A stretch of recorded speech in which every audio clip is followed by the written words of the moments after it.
Hello everyone, my name is Shubham Sagar and today we will be doing marathon, ancient history marathon of UPSC PYQs from 2011 to 2025. So last 15 years PYQ. See, history is more or less what more or less. It's predominantly static, right? So the more questions you solve, the PYQs you solve, the more, the idea you get. So what are the repeated areas, repeated questions, repeated topics? So it becomes very important. So without wasting any time, let's start. So we'll do ancient, we'll do medieval, we'll do modern, and then we'll do all of them. So yeah, my name is Shubham Sagar. You can connect with me on LinkedIn. This is my Telegram channel. I do Hindu analysis every day at 9 a.m. and I share that particular PDF by 9 p.m. every day. So you can join this Telegram channel to get those PDFs and to be, you know, acquainted with current affairs, because current affairs is also important apart from history. So ancient history, art and culture, let's start the discussion. Let's try to go chronologically as much as possible. Indus Valley civilization, mature. When we say Indus Valley civilization, we're talking about the mature phase, 2600 to 1900 BC, guys, when it was actually a urban civilization. So based on that, 2011, have a look at this particular question. Predominantly a secular civilization, and the religious element, though present, did not dominate the scene. During this period, cotton was used for manufacturing textiles in India. Whenever you're seeing these kind of questions, pause me, try to solve this question, and then unpause me and see whether the question is correct or not. Yes, it was predominantly a secular civilization. We see a phenomena which is known as animism, worship of trees, stones, etc., associated with Indus Valley civilization.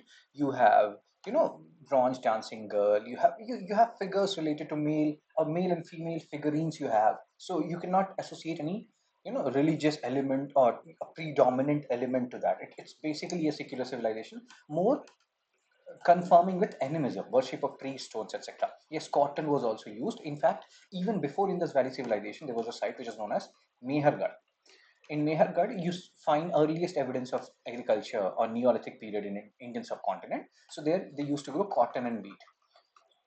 So Mehergarh is an early Harappan site, and then around 17 kilometers away from Mehergarh, you see Naushado, which is a mature Harappan site. So there was cotton cultivation there. So cotton was known to them. They grew cotton. So the answer is C, both 1 and 2. Whoa, guys, please be serious.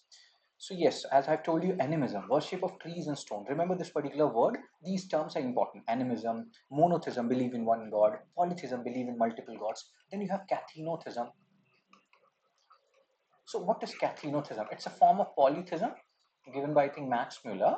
It's a form of polytheism, but on different occasions, different gods will become supreme. Like we talk in Diwali, Lakshmi Mata will become supreme. So, and again, in different Durga Puja, Kali Mata will become supreme. So that is cathenotheism, a form of polytheism, but on different occasions, different gods are becoming supreme. Oh my God, look at that god, guys. So yeah, this is important. Remember these terms: monotheism, polytheism, cathenotheism. More importantly, animism. Next question: which of the following characterizes or characterize the people of Indus civilization 2013? And again, use option elimination. See these questions, use option elimination at the end. You can write in the comment section how many of your ancient history plus art and culture questions were correct, how many we solved, and how many were correct. See, when we talk about greater palaces and temples especially, so earliest evidence of temple construction, we find it in Gupta period, 4th century AD, and that style is known as Panchayatan style. UPSC has already asked PYQ on that. Panchayatan style means there is one Garbhagriha and five sanctum sanctorum Garbhagriha, one main shrine and four subsidiary shrine. So that is Panchayatan style. So temples are not there in Indus Valley. Remove it. You're left with B and D. Just check second. Forget about third. Worship both male and female deities. I have told you. Both male and female figurines have been found at Indus Valley. So the answer is B, two only. Wow, very good. Cool. Now, which of the following group of plants was domesticated in New World and introduced in Old World? Whenever, I see this question, I have seen in many books, many big institutions, they have kept it in world history. That, oh my God, this question came from world history. Now you also have to read world history for UPSC prelims. No, you don't.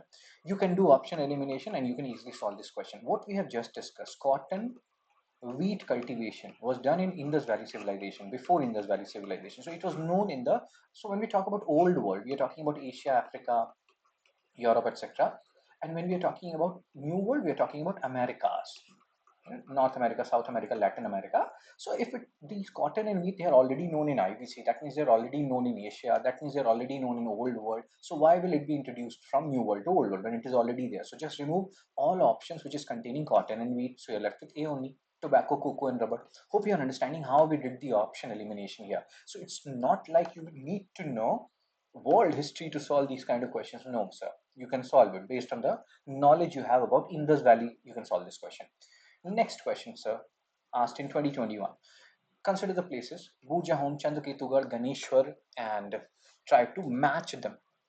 Which of the following are correctly matched? Oh my god. So, see, when you read, like when Indus Valley civilization was going on, just before that and during that period also, there was another culture, Chalcolithic culture, because they were using copper tools. So it was a ruler civilization. So we talk about Chalcolithic culture, Ahar, Banas, Jodhpur, Ganesh, or Ganeshwar, Jodhpur culture, Inam, Gaon, all these are Chalcolithic culture, copper artifacts. If you have read Chalcolithic culture, you may have read or you should have known about Ganeshwar. I will show you. There is one map which most of the people forget about the answer right now. So this is a map which is the most common map related to IVC. Most common map. You have seen it anywhere and everywhere. You see mature Harappan, but at the same time, see, these are contemporary Chalcolithic culture. Jodhpura Ganeshwar, we are talking about that Ganeshwar. Ahar Banas, Kaitha culture. So that's what we are discussing here. If you pay attention to these map, etc., you can eliminate question. So Ganeshwar copper artifacts, that is correct. Ganeshwar Jodhpura culture, we have just seen. Chalcolithic using copper. So third is correct. Third is correct. Two options gone, 50% probability left, right? So now Burja home. When you read Paleolithic, Mesolithic, Neolithic period, you read about Burja home. You read about Neolithic period Burja home, and it was known for pit dwelling, Kashmir pit dwelling, because it was very cold. So people used to dig pits and and they used to live inside those pits because it was some comparatively warmer.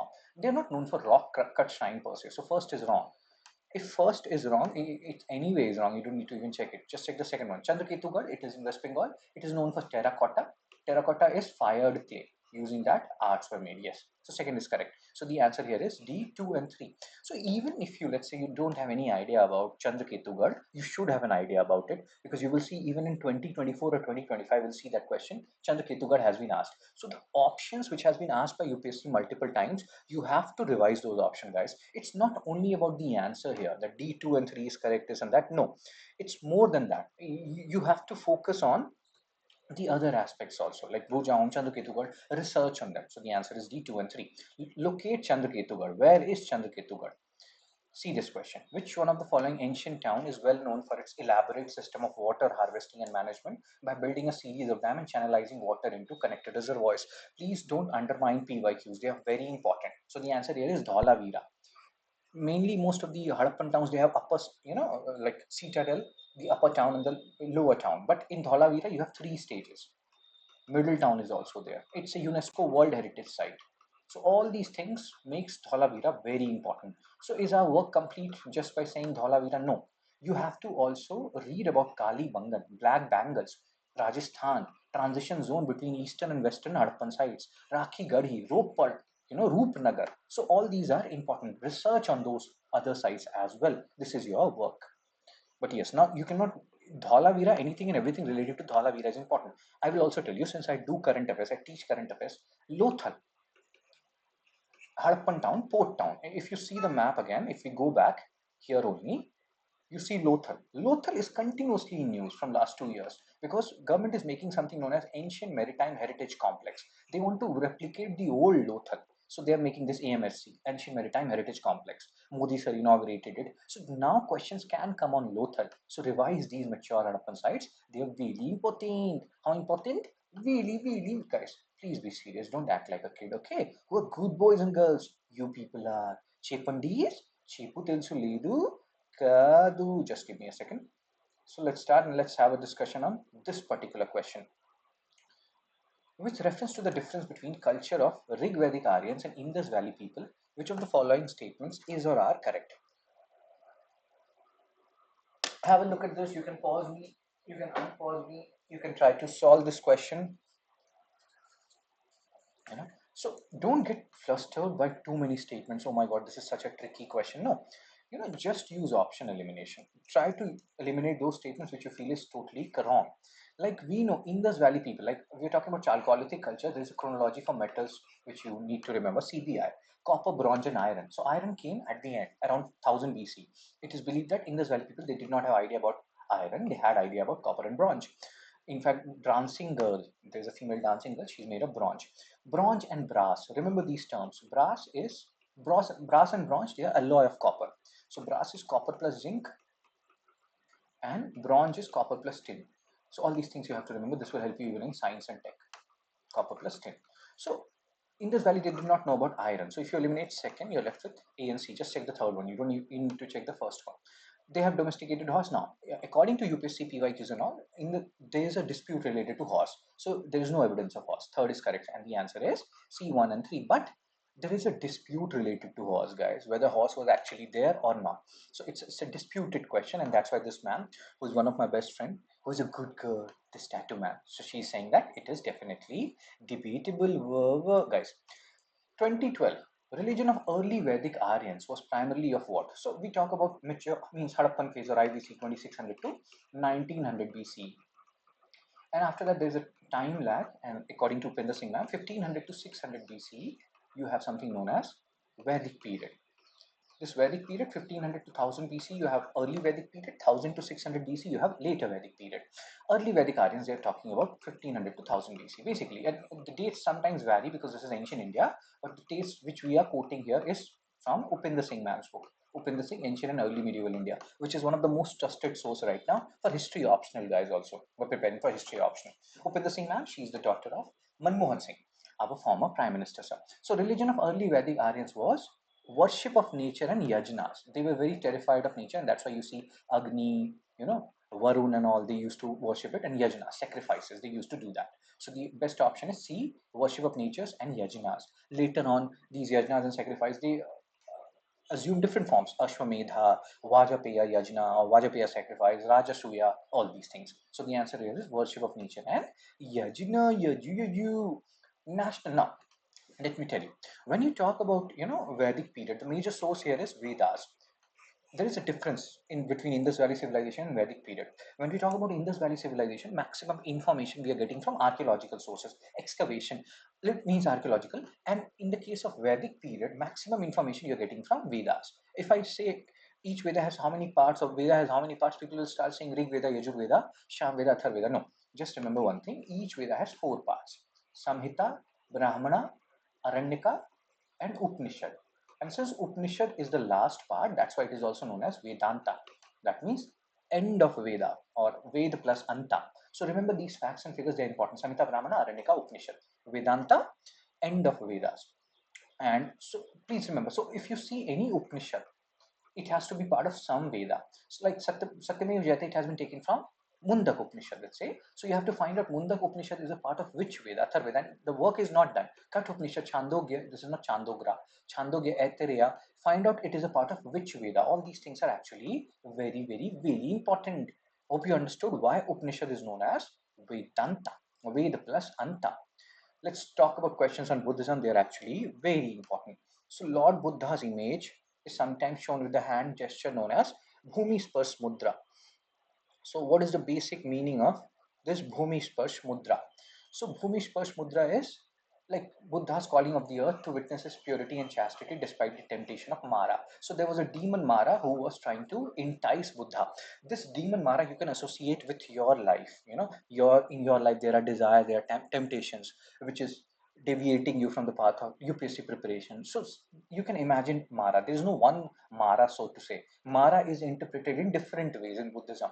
So she is basically temptation, or goddess of temptation, desires, and all. And Buddha, he resisted those temptation and desire, and then he touched earth to tell God Sthavara, that see mother goddess, earth goddess, that I was not tempted by Mara. So that is Bhumi Sparsh Mudra. That tells you don't get tempted by different things. Focus on your goal, whatever is your goal. There are different mudras in Buddhism. Sthavara, earth goddess Sthavara. Touching the earth, more commonly known as earth witness, symbolizes Buddha's enlightenment under the Bodhi tree. Sakyamuni overcame the obstruction of Mara while meditating. Remember these words. So Buddha is also known as Sakyamuni. He is also known as Tathagat. So these words, UPSC has asked PYQs in them, I think in 2025 or 2024. We'll see that. So these words are important. This is Bhumi's first mudra. Then there are other mudras also. This mudra, you see this is known as Dharma Chakra mudra. So he gave the first sermon at Sarnath. There are different terms which we talk about: Nirvana, Mahabhinishkamana, Dharma Chakra Vartan, setting the wheel of Dharma in motion. So he got enlightenment, and then he gave his first sermon at Sarnath, thereby setting the motion of wheel of teaching of Dharma, and that is reflected like this: Dharma Chakra mudra, guys, wheel of Dharma. Then there is Varada mudra, which shows compassion and all. Dharma Chakra mudra. Then there is Varada Mudra. Oh my God, like hand is open. And these symbols, or these fingers rather, they depict different kind of things: generosity, morality, patience, effort, meditative, concentration. When you people will grow up and you'll become 18 plus and all, you'll read ethics, GS paper 4. There also you read about these things: empathy, sympathy, compassion, and all terms. Just remember Varada Mudra: charity, compassion, and boon granting. Bhumi, Dharma, like we have just talked about different other mudras. All these three mudras, Dharma Chakra mudra, Bhumish Pash mudra, remember it. They can ask you the basic meaning as they have done, because history is more or less static. Whoa, guys. So we have not skipped anything, right?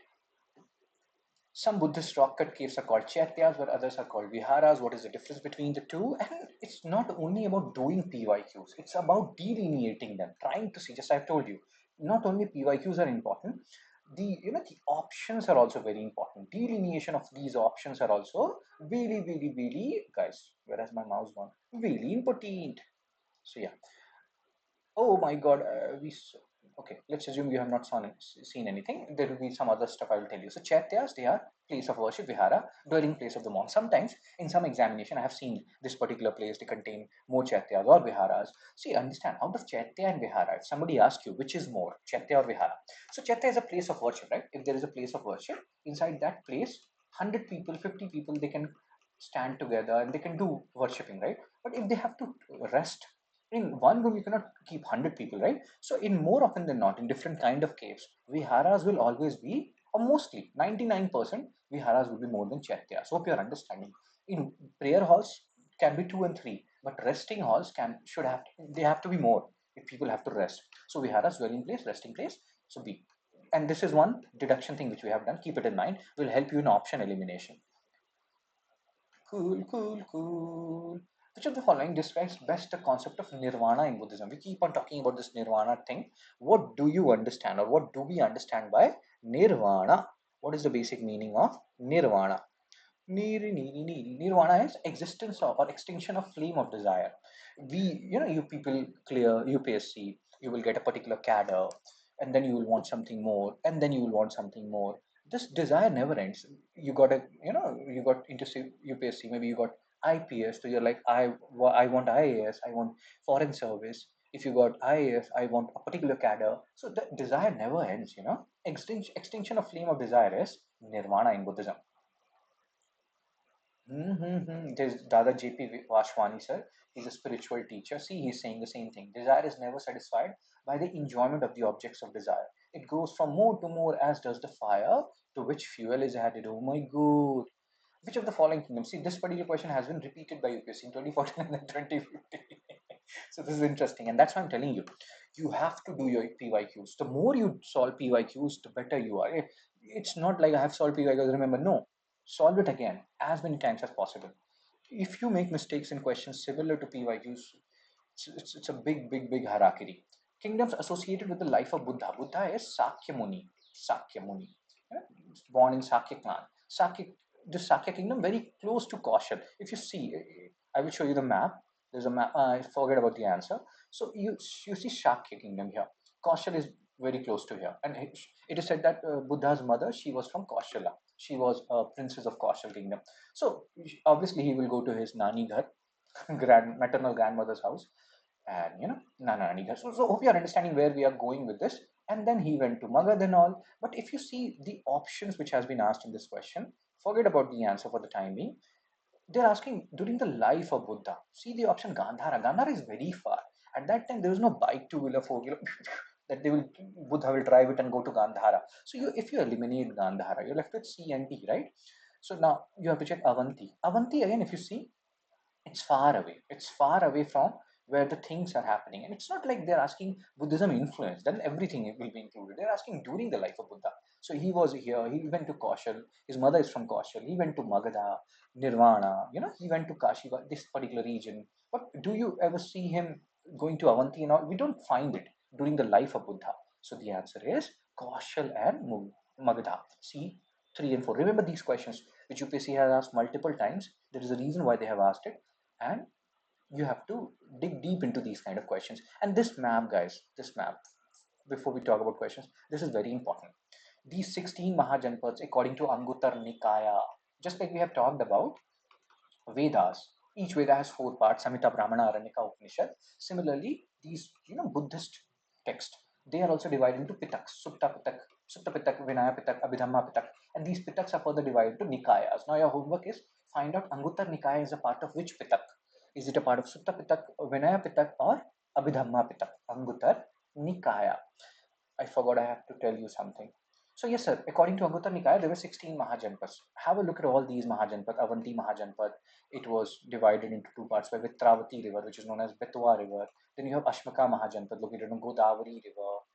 Then you have Kaushal Mahajanpad on Saryu River. Saryu River divided into 2 parts. So all these things, they become very important. The property is related to these 16 Mahajanpads. Cool kingdom associated with Buddha. Kaushala, Shakya. See this. With reference to religious history of India, consider the following statement. The concept of Bodhisattva is central to Hinayana sect of Buddhism. Bodhisattva is a compassionate one on his way to enlightenment. Bodhisattva delays achieving its own salvation to help all sentient beings on the way to it. What do you think is the answer? So, concept of Bodhisattva central to Mahayana school. Mahayana. So initially, Hinayana, they belong to, Hinayana is the original school, Theravada we call it. So they used to represent Buddha in symbolic form, this symbolic form, like people tree will represent Nirvana and all. And there's so many things, like stupas will represent Mahaparinirvana or death. Symbolic form. Horse will represent Dharma, like Mahabhinishkramana, great departure, he left his house. But then Mahayana school came later on, and they started representing Buddha in anthropomorphic form, human-like form. And there the concept of bodhisattva came, that before achieving our own salvation, we'll help others attain salvation. So second and third statement is saying the same thing. Bodhisattva, compassionate one, delays achieving his own salvation to help all sentient beings on their path to it. So the answer is B, 2 and 3 only. Cool. Bodhisattva. Do remember Mahayana sect. Cool.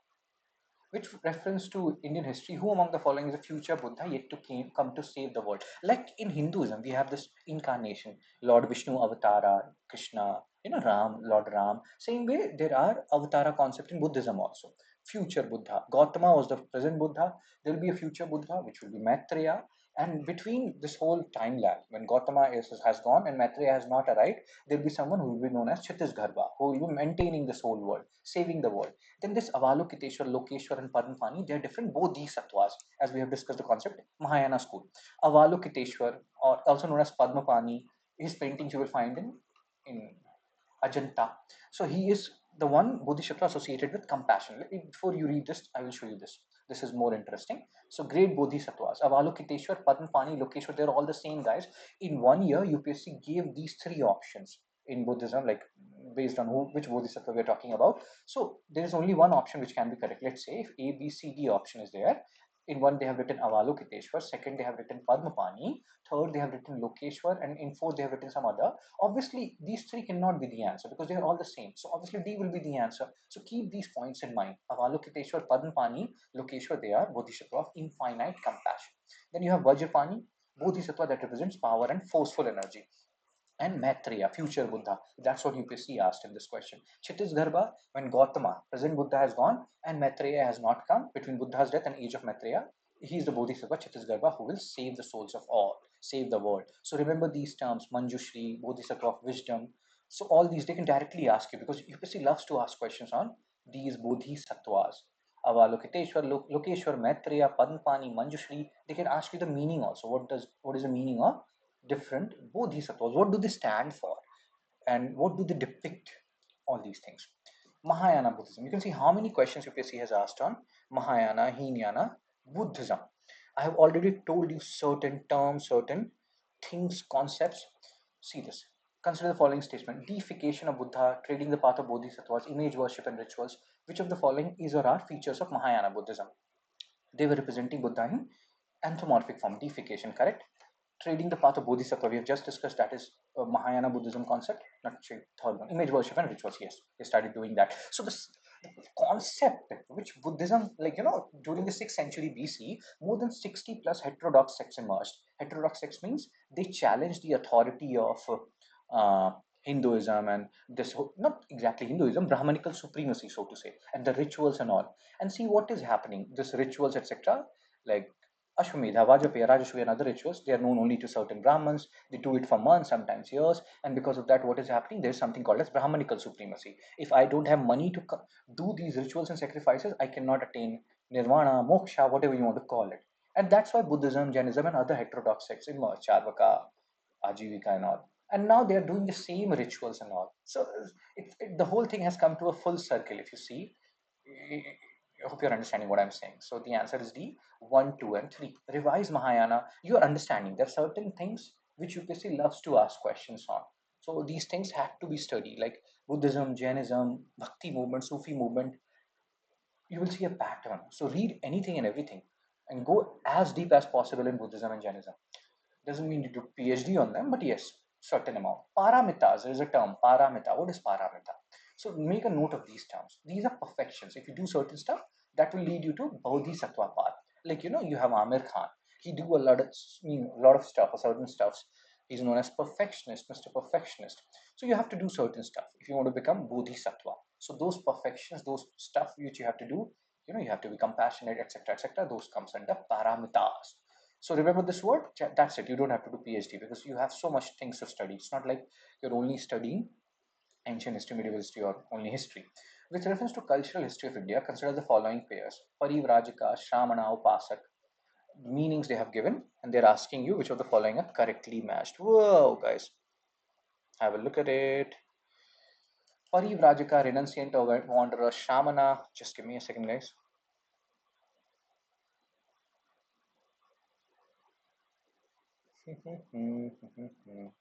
So yes, sir. Parivrajika, they are wanderers. So first is correct.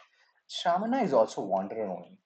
Parivrajika and Shramana, Parivrajika or Shramana, sometimes we use them synonymously. So it's not a priest with a high status. So second is wrong. If you eliminate second, you will get the answer B1 and 3. Upasak, lay follower of Buddhism, male. Upasika, lay follower of Buddhism, female. So the answer is B1 and 3. Remember these terms, just like we have discussed.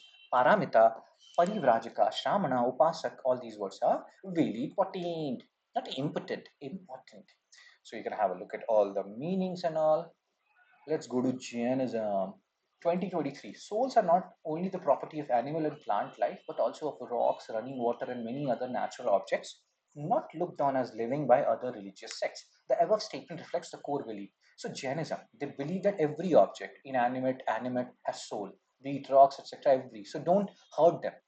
Like that's why in farming community you don't see many Jain people, because farmers, if they are doing agriculture, they're killing some insects while plowing and all. And Jainism said, no, you cannot even kill those insects. They also have a soul. Soul is there anywhere and everywhere. So that's why they become a little bit too extreme in nature, Jainism. And it did not have any like as many followers as, let's say, Buddhism. So the answer here is B, Jainism. If you're making mistakes in these kind of questions, then that should not happen. That is actually wrong. I love you now, Piriya Lipoina. I love you na pranam poina. In our time there was a singer, guys, or there was an actor. Allu Arjun. Allu, Allu, Allu. Jaina philosophy. Now, this is a very interesting question. If you got this question correct, you can write in the comment section that, sir, I got that Jaina philosophy question correct without cheating. I will love it. Please, you can do two things. First, how many questions you got correct out of all these questions, and second, whether you got this question on your own correct without looking at the answer and all. So Jaina philosophy, initially people asked Jainism, Jaina followers and Jaina teachers, early teachers, what is your view on God? They were very ambivalent about it. Initially they rejected it, later on they were ambivalent about it because they believe that world is created and maintained by universal law. Like, even when you read about orthodox schools of philosophy, there is a school called Samkhya school. Samkhya school, yoga school, Nyaya, Vaisheshika, Purimansha, Uttarimansha, and Vedanta school. So Samkhya school talks about Purush and Prakriti. There are two concepts, Purush and Prakriti. Prakriti is nature, Purush is soul. Nature and Purush is soul.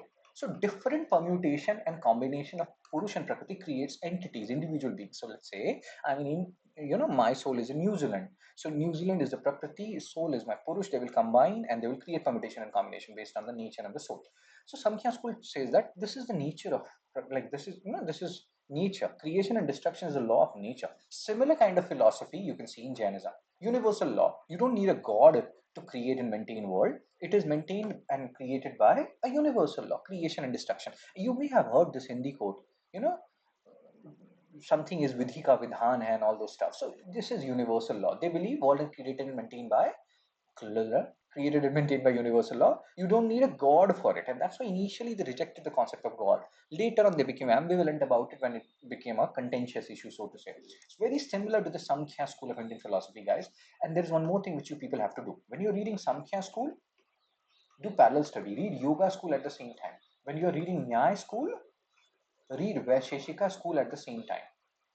You know, Vaisheshika. When you're reading Purmansha school, read Uttarimansha or Vedanta school at the same time. They're parallel. They're very similar. Samkhya school, they talk about Purush and Prakriti, and they are silent about God. They reject God. But Nyaya Yoga school is Samkhya plus God. They believe in this Purush and Prakriti phenomena, but at the same time they say there is a God. Yoga believes in God, and then they talk about Yam and Niyam. What are the things which you have to do? What are the things which you don't have to do? And that's why you see people doing this and that. So yeah, Nyaya Vaisheshika. Here, Nyaya Vaisheshika school, they focus on epistemology. Epistemology means way of acquiring knowledge, how you're acquiring knowledge. And then there comes different kind of pramanas, how we are acquiring knowledge, on whom you can believe, whom you cannot believe, etc. etc. Purimansha, Uttarimansha, that is basically about, we have talked about Vedas. Each Veda has four parts, Samhita, Brahmana, Aranyaka, and Upanishad. So this Purimansha, they're basically studying the Samhita, Brahmana, Aranyaka part. Vedanta is mainly focused on the Upanishad part. And this Purimansha school is basically focusing on the, there are two kants in Vedas, Gyan Kand and Karm Kand. So Karm Kand, Samhita, Brahmana, and Aranyaka, they focus on the Karm Kand. That means rituals, etc. They're very important. Purimansha focus on that. Vedanta talks about Upanishad, and they talk about Gyan Kand, knowledge. And this Upanishad was added later on in Vedas because of this whole, reaction against Brahmanical supremacy and rituals and all. So they wanted, and that's why they introduced this whole Upanishad and the Gyan Kand concept, so to say, to counter Buddhist and Jaina followers. So we are understanding. So do research on Samkhya Yoga, Nyaya Vaisheshika, Purimansha, and Vedanta. If you have any issues related to these topics, you have queries, etc., you can compile your doubts. You can schedule doubt sessions also with me. That's totally fine. But yes, these are important terms and terminologies, which you have to keep in mind. Oh my God. Technologies. So yeah, let's have a look at this particular question, guys. Chepantis, chepantis, chepo. So with reference to the history of ancient India, which of the following were common to both Buddhism and Jainism? Have a look at this particular question. Try to solve it. Avoidance of extremities of penance and enjoyment, indifference to the authority of Vedas, denial of efficacy. See, common they're asking. Jainism we have just discussed. Jainism is too extreme, right? So avoidance, this is wrong. Jainism is doing extremities, Buddhism is not. Buddhism talks about middle path. I love, who clear the point, guys. Middle path, Ashtangika Mar. They talk about middle path, Ashtangika Mar. And here the talks is about Visa Lane, eightfold path. What is visa lane, guys? Right view, right intention, right speech, right action, right livelihood, right effort, right mindfulness, or right meditation, or right concentration. So middle path. So first is wrong. Eliminate first, we'll get the answer B, 2 and 3. Indifference to the authority of Vedas, they rejected. Like they're Gnostic school. These Buddhism, Jainism, they're called as Gnostic school. They rejected the authority of Vedas. Gnostic does not mean here exactly, do not believe in God and all. Gnostic basically means rejected the authority of Vedas, denial of efficacy of rituals. And see the irony, later on Mahayana school of Buddhism, they themselves started doing rituals and all. As somebody said, hypocrisy ki bhi seema hoti hai. There is a limit to hypocrisy. Guys, let's focus. So the answer here is B, 2 and 3.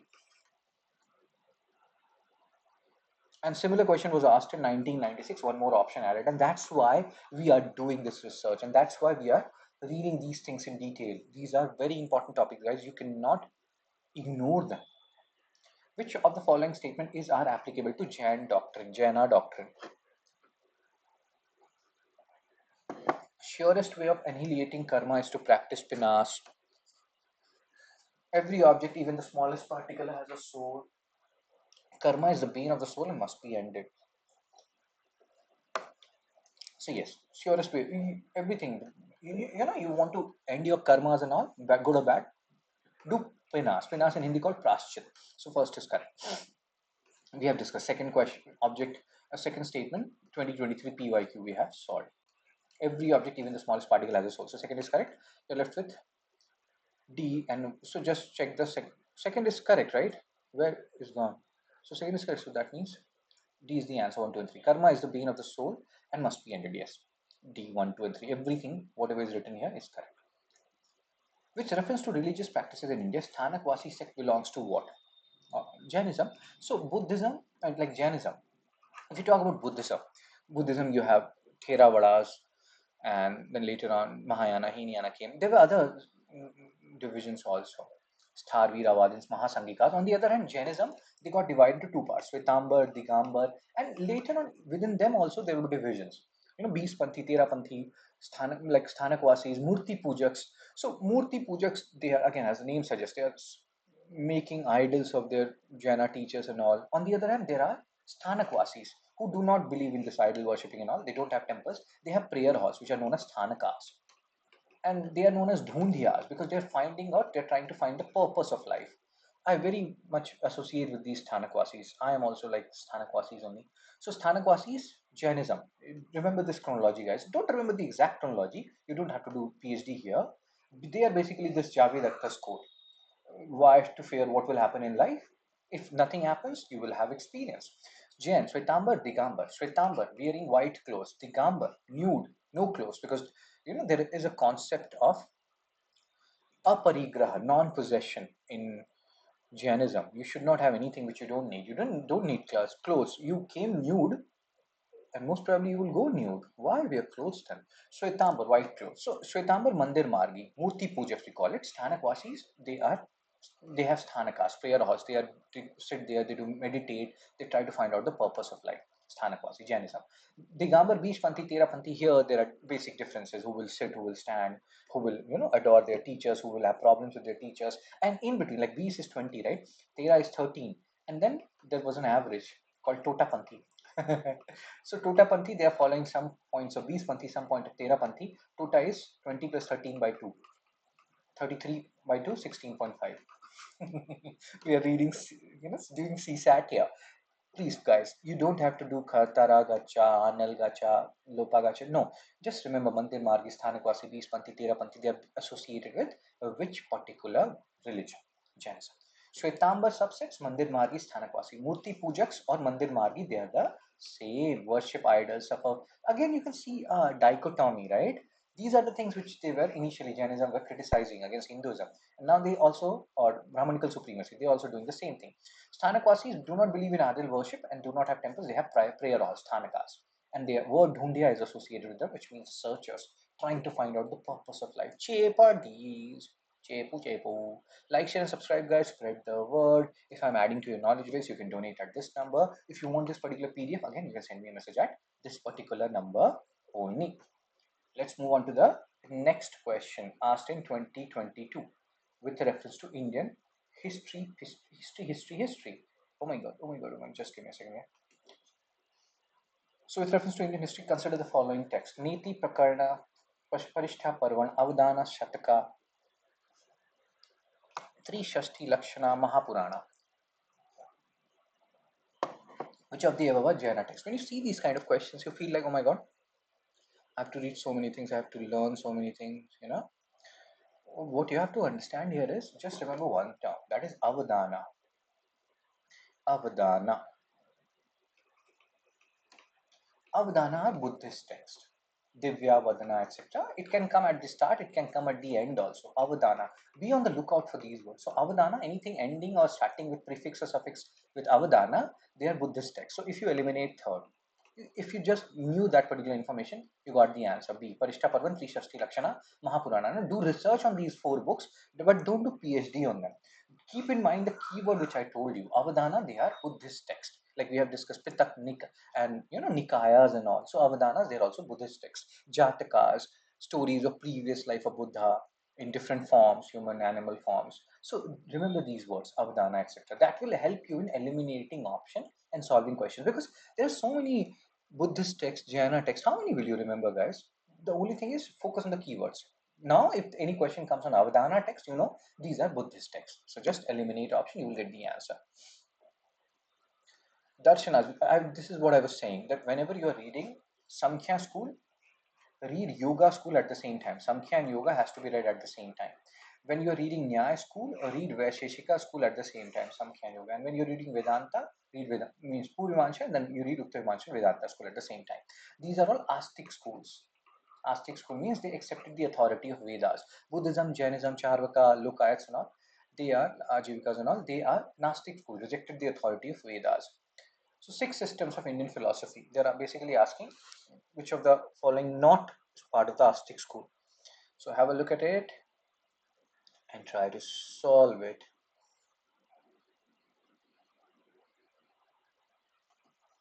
So Lokayat and Kapalika, no. Mimamsha, Vedanta, Nyaya, Vaisheshika, Samkhya, Yoga are there. So the answer is C, Lokayat and Kapalika, because they're asking not. Sometimes they will make this not bold, sometimes they will not make it bold. So you have to keep that in mind.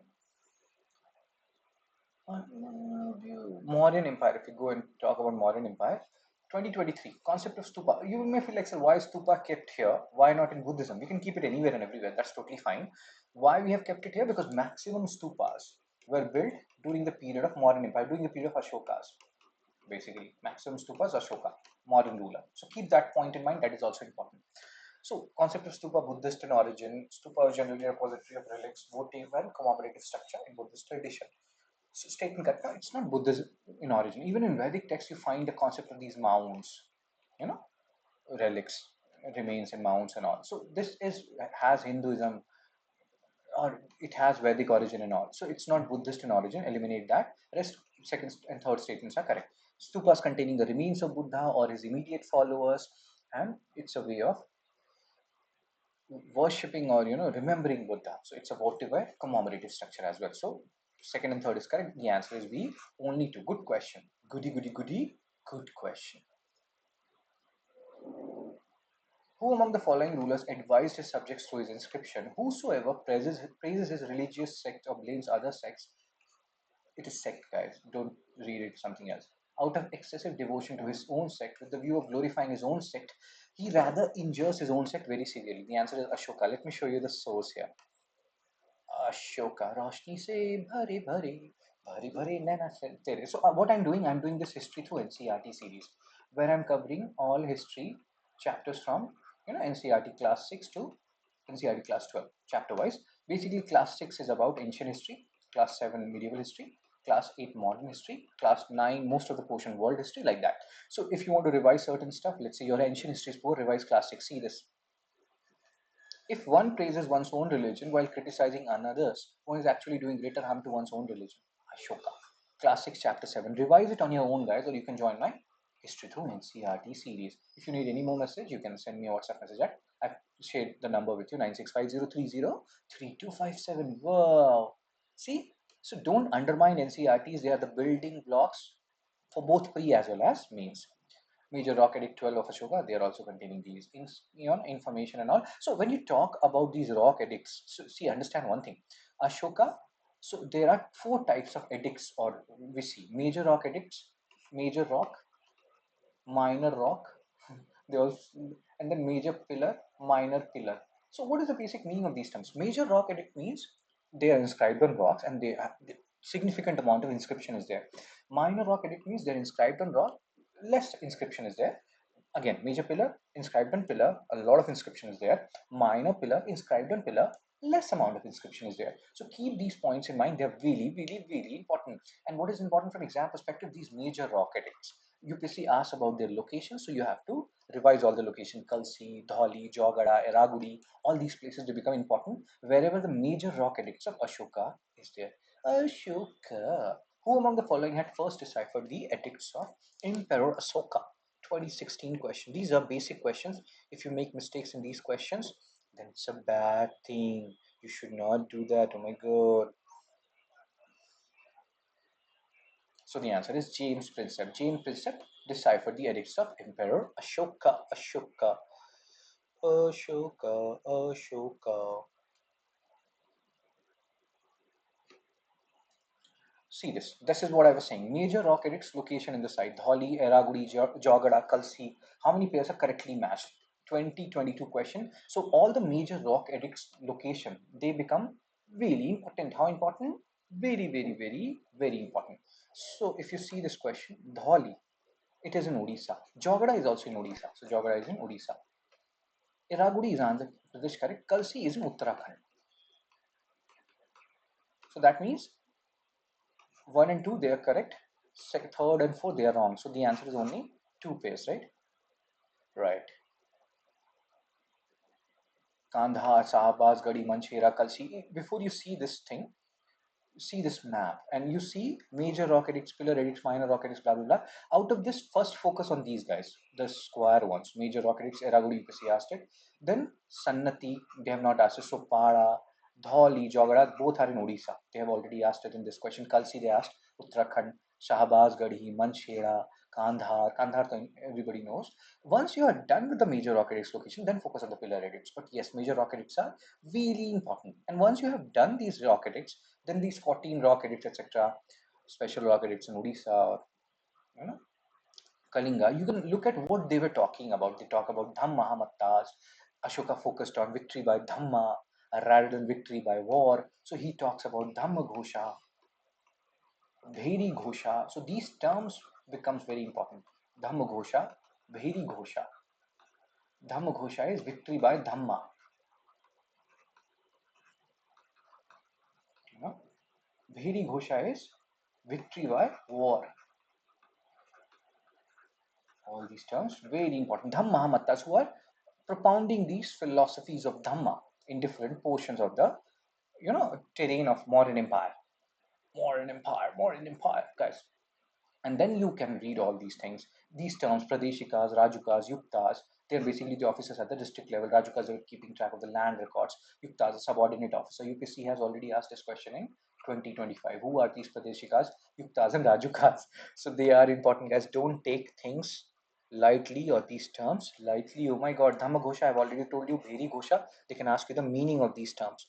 What do these terms actually Chepandis. Chepandis means what do these terms actually mean? Whoa. Then, in which one of the following regions was Dhanyakataka, which flourished as prominent Buddhist center under the Mahasanghikas, located? Have a look at this.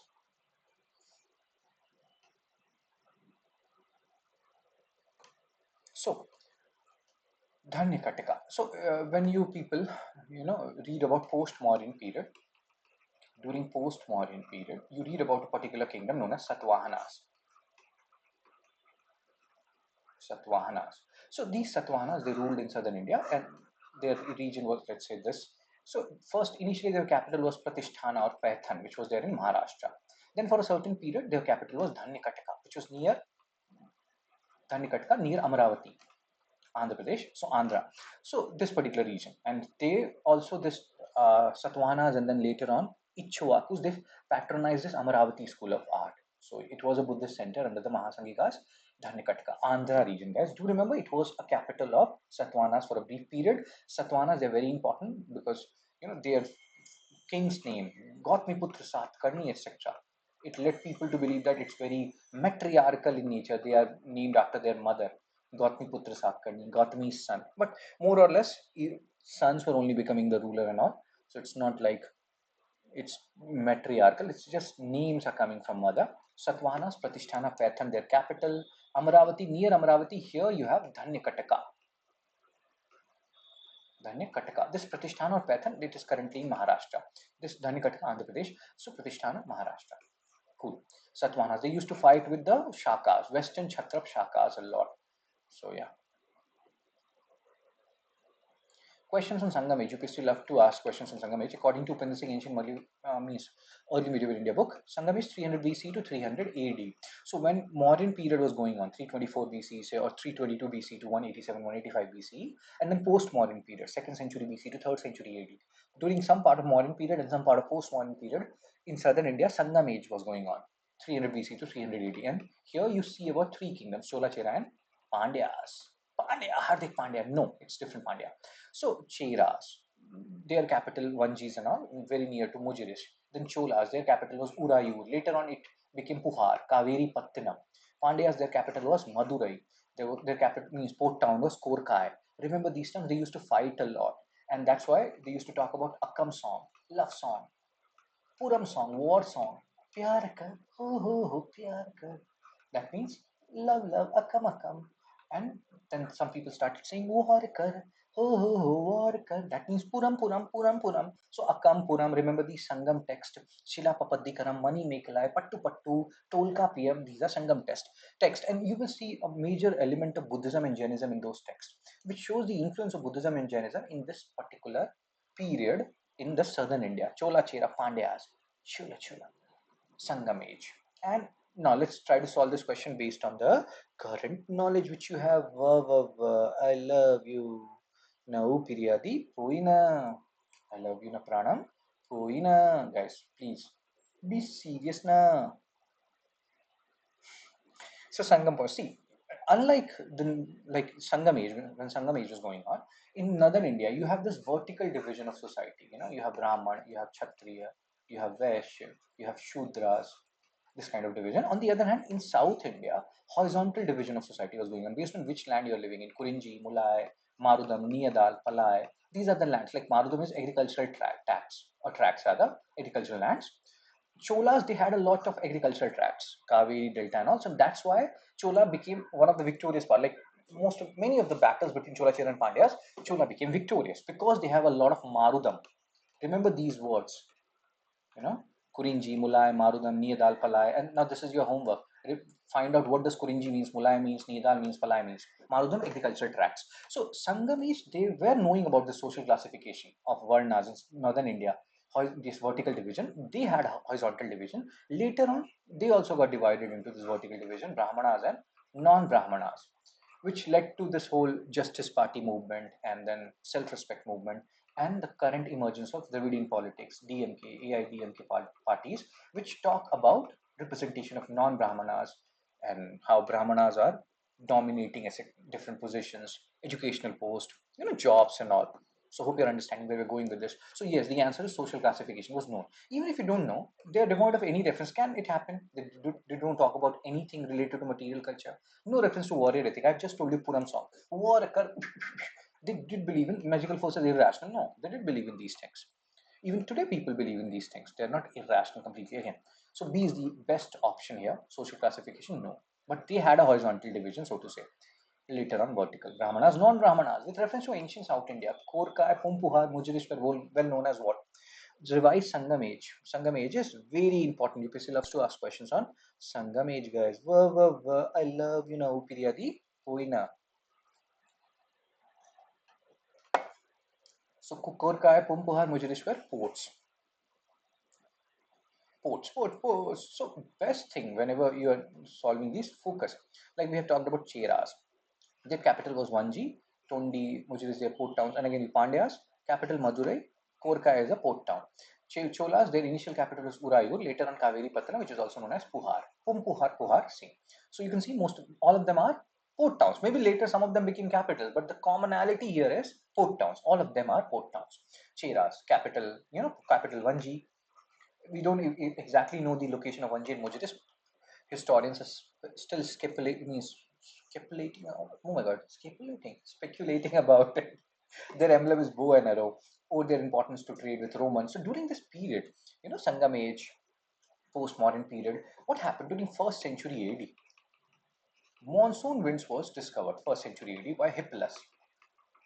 Monsoon wind was discovered by Hippalus. So using these monsoon winds, what they used to do, these people, these Romans and all, they used to come to India during the rainy season using the south west monsoon winds, and in winter they used to during using the northeast monsoon winds, they used to go from India. So yes, all these things facilitated Indo-Roman trade. Roman ruler Temple Augustus or Temple of Augustus is built here. He is a Roman ruler, but we have not yet found it. It is mentioned in books. Whoa, guys, please be serious, okay? So now Cholas, their capital, Puhar, capital is Urayu, then Puhar, Pumpuhar, Kaveri Pattinam, and emblem is tiger. Remember these emblem, like what is the emblem of Cheras, what is the emblem of Cholas and Pandyas, all these things become very important.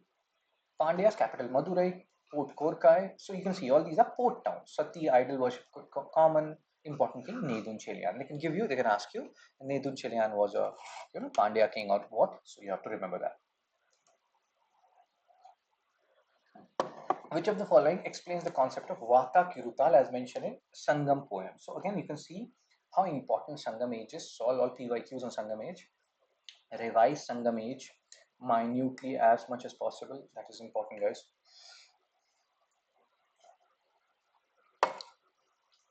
So Vata Kirutal. Vata Kirutal is, as we have seen in during that period, they used to do Nadu Kal, hero stones. They used to worship warriors because they used to fight a lot because they were very close together. So Vata Kirutalis, whenever a king used to get a back wound, he used to commit suicide or starve himself to death. Why? Because back wound is considered dishonorable. It felt like he was running away from the, field, and that's why he got that particular injury. So king defeated in a battle, committing ritual suicide by starving himself to death. That is known as Vata Kirutal. Remember these terms? They are really important. Let's come to Gupta Empire. Which one of the following book of ancient India has the love story of son of the founder of Sunga dynasty? So you can have a look at these terms, these names. So the answer is Malvika Agnimitra. Malvika and Agnimitra's love story. Sunga dynasty, Pushyamitra Sunga founder, established after the, you know, like they killed last ruler of Mauryan Empire. Sunga came and then Kanvas came. So when Sunga and Kanvas were ruling in the northern India, post-modern period, Satavahanas were ruling in the central India, Shakas were there in the western India, Parthians were there in the western India, and in southern India you have the Sangami, Cholachera Pandyas, Malvika Agnimitra. Agnimitra. So Malvika and Agnimitra. And Kalidas, remember his books and all. Vikramavashya, Abhigyan, Shakuntalam, all these are important text plays which you have to keep in mind.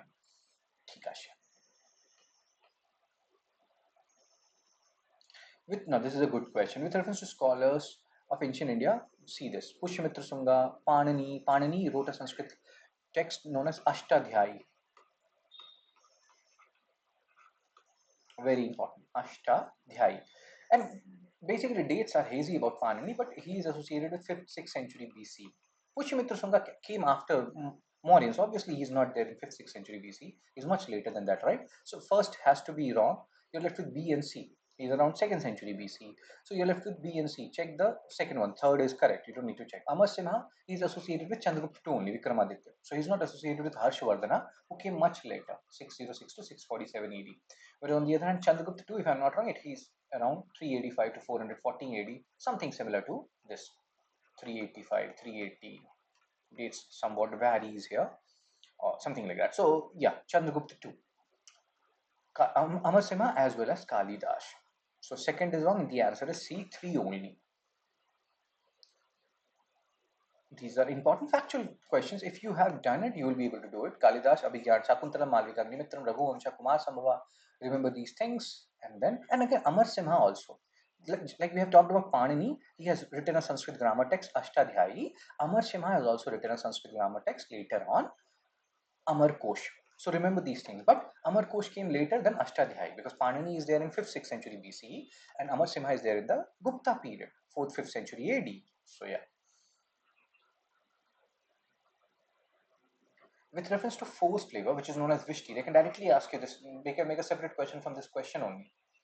Vishti is what? It's a forced labor practiced during Gupta period. What is the meaning of this particular thing? You see what statement is correct. Have a look at this. Try to do option elimination.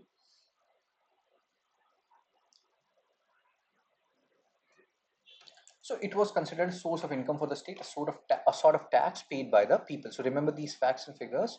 They are very important. Just give me a second, guys. Vishti, forced labor. It was believed that people have to work. In a way, you are paying to the state if you're doing this forced labor, or Vishti, Vishti, Vishti, Vishti, Vishti. Whoa, whoa, whoa, guys, please be serious. So when you talk about, if you see this particular question, so Gupta period, according to Al-Baruni, there's a guy, his name is Al-Baruni. He has written a book which is known as Kitabul Hind. Kitabul Hind or Tahqiq-e-Hind. According to his book, Kitabul Hind or Tahqiq-e-Hind, the starting period of Guptas is 318 to 320 AD and ended by 550 AD. So they are saying that, decline of Gupta 550 AD, rise of Harshvardhana. Harshvardhana, his time period is 606 to 647 AD. So between this period, like 550 to 606, who were the powers who were ruling here? So use like focus. Harsha is a ruler of Pushyabhuti, so he cannot come all of a sudden. Pushyabhutis must be ruling, so third has to be there. Eliminate this, you're left with B and C. Now you have to check Pushyabhutis, and they were working. Initially, they were feudatories of Mokris of Kannauj. Mokri ruler Grahavarman, he was married to the sister of Harshvardhan, Rajeshri. So yeah, so Mokris, Pushbhutis were working under Mokri. So Mokri has to be the four, has to be the four is there in both. Then what else is left? Guptas of Magadha, they are known as later Gupta rulers.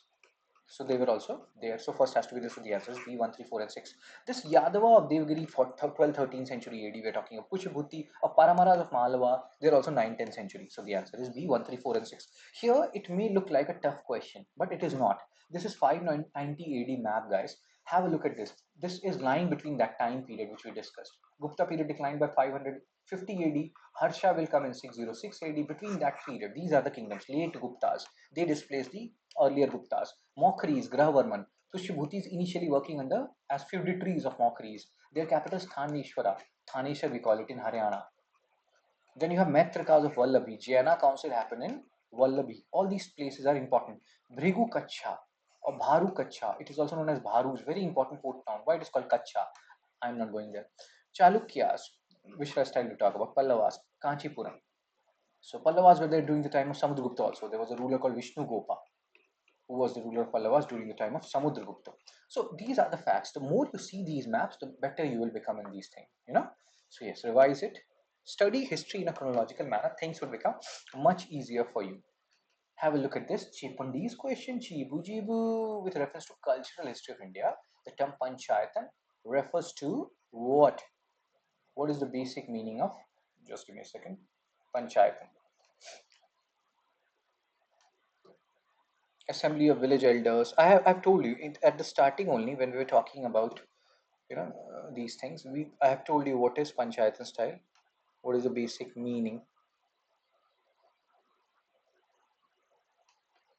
So panchayatan style of temple construction. It is the earliest early form of Nagara style of temple architecture. So Nagara style evolved from panchayatan style. You have to understand it this way. So I have told you panchayatan style there will be one main shrine, Garbhagriha, and there will be 4 subsidiary shrines. It's like when you people will be kid, your mother will be taking you to a temple. So first she will go to maybe subsidiary shrines. So first maybe she's going to main shrine, and then she'll go to subsidiary shrines. So main shrine, Garbhagriha, Sanctum Sanctorum. Remember these terms. Garbhagriha is also known as Sanctum Sanctorum. And then it's not like you will directly enter into Garbhagriha. There is something called as Mandapa. You travel through Mandapa and then you reach Garbhagriha. Mandapa, they are known as Jagmohana in Odisha. Jagmohana in Odisha. So these things you have to understand. And then there is, Shikhara and Vimanas above them in northern and southern India. So these are some terms which you have to keep in mind. Style of temple construction. What happened? Why I am. Yeah. Questions on caves of India. The painting of Bodhisattva Padmpani. Padmpani you have discussed, guys. We were talking about it. Compassion. Bodhisattva of compassion and all. When we're talking about future Bodhisattva Maitreya, he will come and all. So his painting there also I've told you where is it painting? Ajanta. Ajanta, mostly Buddhism influence. Like you talk about Eloras, here you will have different caves depicting Hinduism, Buddhism, and Jainism. Ajanta, totally Buddhist. Remember these facts and figures, they're important. Ellora, Buddhism, Hinduism, Jainism, everything. Same way, research on Badami and Bagh caves. Whoa! But it's Ajanta and Ellora, they are much, much more important. Ajanta is most important, and then you have Ellora. So, Elephanta caves. So, this is Padmapani painting in Ajanta caves, predominantly Buddhism. Question on traveler.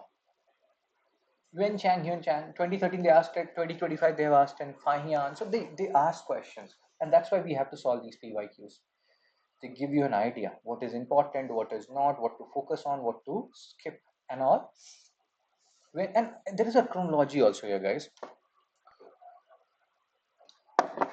Chronology means you can people like Yuan Zhang went to San. Fahian, his other name is Fazian.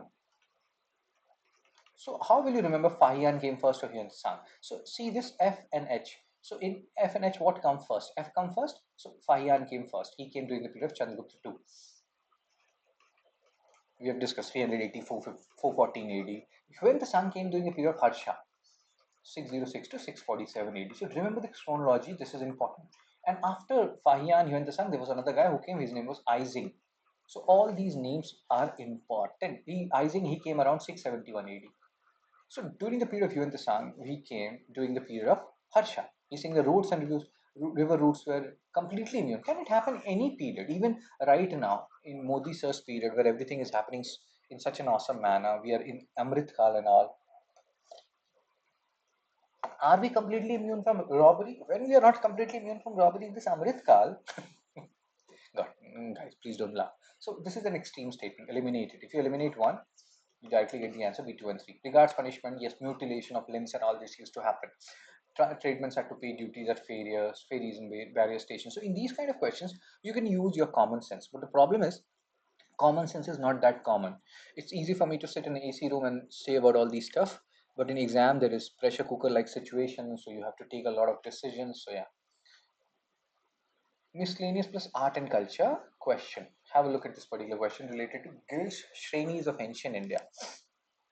You can pause me, you can unpause me, have a look at this and try to solve it. The questions which we'll be discussing in ancient, medieval, and modern, including art and culture, if you're making mistakes in them in exam, I will kill you all. Please don't make mistakes in them, guys. Just give me a second. Every guild was registered. See, what are guilds and shrenis? These are democratic setups of traders, merchants, artisans who are making rules, how wages will happen, when they will work, where they will go. There were different kinds of shrenis and guilds and shrenis, Ayavadle, Manigramam. Some went as far as Southeast Asia for trade. Sometimes kings find these trades or guilds or shrenis profitable. So he used to invest in them. Sometimes they were democratic. Not every time. Every guild was registered, king was chief. So if every guild is registered, the central authority, king is chief administrative authority, where is the democracy? Where is the autonomy, decision making power? Nowhere, right? So first is wrong. Remember, these are many people believe these are one of the earliest democratic institutions in ancient India. When you talk about guild shrenis, they existed as early as 4th century BC. Maybe some even existed earlier than that.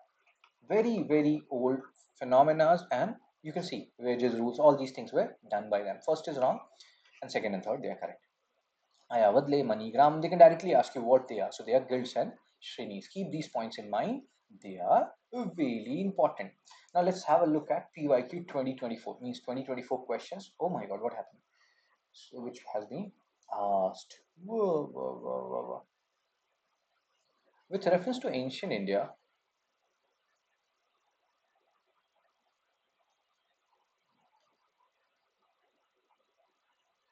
Gautam Buddha was generally known by which of the following epithets? We have discussed this at the starting only when we're talking about Buddha, Bhumishwas Mudra and all. So Shakyamuni, he is from Shakyatyan. Second has to be there, right? So, and like second, Tathagat is also called. Hey Tathagat, what are you doing, Tathagat? Nayaputta is associated with Mahavira. So we have discussed Bhumishwas Mudra, there we discussed Shakyamuni attained this and that. So second is correct. If second is correct, you have only one option B, so you can go with it. Tathagat is also known as Nayaputta Jainism, like Mahavira. Cool, cool, cool. This question, PYQ 2024. Consider the following information. Now, Chandraketugarh again came. This is not the first time you're seeing Chandraketugarh.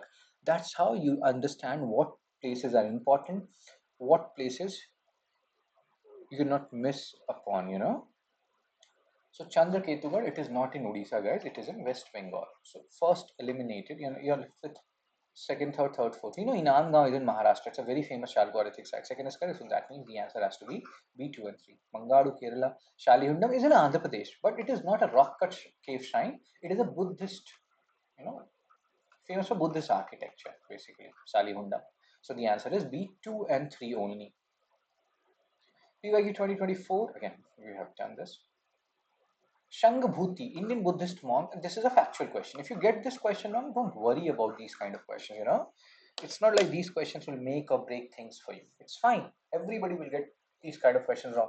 These questions will not decide your prelims, UPSC prelims. Shanghabhuti, Indian Buddhist monk who traveled to China at the end of 4th century AD, author of a commentary on Sarvastivadi Vinaya. And this particular information is given in a book which is known as Ancient and Early Medieval. This is what I'm saying. Upinder Singh. I had history option, like went through it, but this is for history option. This is not for you people, GS people. If you start reading history optional books, when will you read your other subjects? It's not like you have to read only history. History and all. Upinder Singh ma'am, daughter of Manmohan Singh. Very good book, awesome book. Will give you so much conceptual clarity. If you have history optional, you can go through this particular book. It will help you a lot. So UPSC Prelims 2025, let's have a look at some questions. I personally feel in 2025, the questions were much easier than what they were in 2024. 2024 Prelims questions were comparatively somewhat tougher compared to 2025. Famous female figurine dancing girl found at Mohenjo-daro was made of bronze. CB, I have told you the name, copper, bronze, iron. So bronze girl, bronze dancing girl. Whenever you read, we also take crash course and all those stuff. We keep on talking about this thing. So it's a common thing, bronze dancing girl. And bronze is an alloy of copper, brass, copper plus zinc. Bronze is copper plus tin. Remember these facts. They are important. I've told you this, right? Mohenjo-daro. Mohenjo-daro, Ladki Parvat ki yaro. No, it's not. Kilimanjaro. Now, this is based on 16 Mahajanpads. Angutar Nikaya text, where they are located. So, Ashika Mahajanpad. Only Janpad, Mahajanpad lying south of Vindhyas, completely south of Vindhyas, Ashika. So they are located in Godavari. I told you when I was telling you these facts and figures. Vipasha is not Vipasha Bashu. Vipasha is Vyas River, current Vyas River. It's southward. Kamboja is much more northward. So second is wrong. First is correct. Avanti, not Mahanadi. Avanti is located on Vitravati River, which is known as the current name of Betwa River. Betwa. And then Kaushal is, yes, Kaushal Kingdom, also associated with Lord Ram, located on Saryu River. Saryu River divided to North Kaushal and South Kaushal. So fourth is correct. So first and fourth are correct. So the answer is only two. Wow, this is a good question actually. If you're getting this question wrong, that's fine.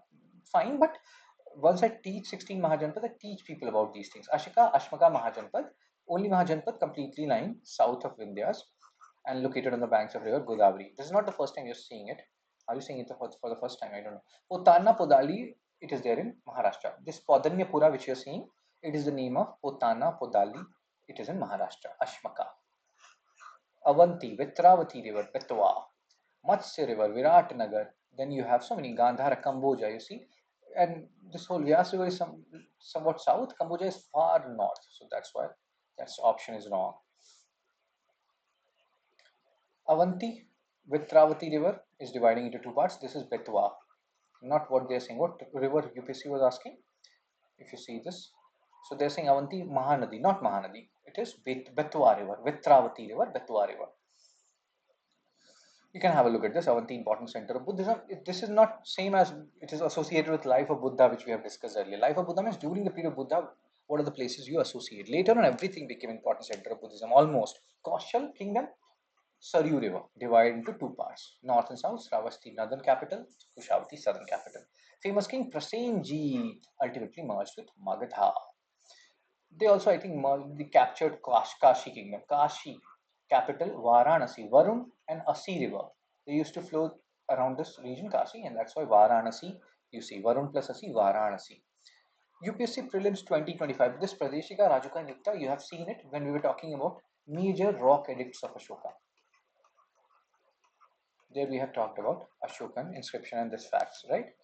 So have a look at this and try to solve this particular question.